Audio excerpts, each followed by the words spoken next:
Ulah oknum bertangan nakal kembali mencoreng citra pariwisata Bali di mata wisatawan mancanegara. Dua orang pria nekat menjadi copet yang menyasar turis di depan sebuah minimarket Jalan Benesari, Kuta Badung pada Senin dini hari 6 Oktober. Aksi kedua pelaku copet yang diketahui berinisial DUS berusia 43 tahun dan AL berusia 44 tahun terekam jelas oleh kamera pengawas.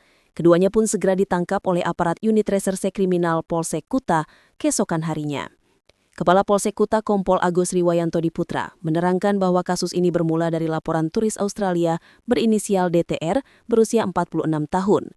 Disampaikan bahwa korban kehilangan dompet berisi uang tunai senilai sekitar 20 juta rupiah. Dalam penyelidikan, terkuak bahwa dompet korban telah diambil oleh DUS dan AL yang terekam kamera pengawas bekerja sama dalam melancarkan aksinya. Kompol Agus Riwayanto Diputra menuturkan bahwa modus kedua pelaku adalah berpura-pura meminta rokok kepada korban, kemudian salah satunya menggunakan kesempatan untuk mengambil dompet dari saku korban. Petugas pun segera memburu kedua pelaku. Mereka akhirnya dapat diamankan tanpa perlawanan di wilayah Jalan Gunung Salak, Denpasar Barat pada Selasa malam 7 Oktober.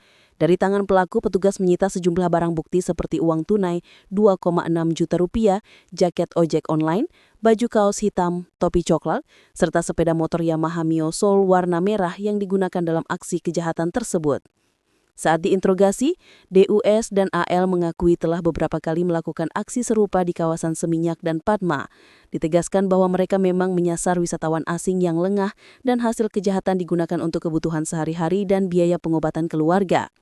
Saat ini penyidik masih melakukan pendalaman untuk mengungkap kemungkinan adanya jaringan lain. Kompol Agus mengimbau masyarakat khususnya wisatawan agar selalu waspada dan tidak membawa uang tunai dalam jumlah besar saat bepergian. Dipastikan bahwa patroli dan kehadiran polisi akan terus ditingkatkan di titik-titik rawan kriminalitas di kawasan wisata demi menjaga Kuta tetap aman dan nyaman bagi semua.